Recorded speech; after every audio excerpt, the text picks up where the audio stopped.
আসসালামু আলাইকুম, কেমন আছেন সবাই?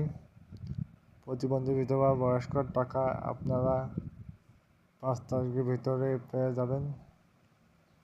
অলরেডি প্রতিবন্ধী টাকা দেওয়া হয়ে গেছে, বাকি রয়েছে বিধবা বয়স্ক টাকা। আপনারা সবাই 5 তারিখের ভিতরে সবাই টাকা পেয়ে যাবেন। আমার ভিডিও আপনাদের ভালো লেগে থাকে অবশ্যই সাবস্ক্রাইব করে পাশে থাকবেন এরকম ভিডিও পেতে। সবাই গর্ভবতী ভাতাও পাবেন আপনারা সবাই। প্রতিবন্ধী বয়স্ক বিধবা গর্ভবতী ভাতা সবাই পাবেন। 5 তারিখের ভিতরে আপনারা সবাই পেয়ে যাবেন।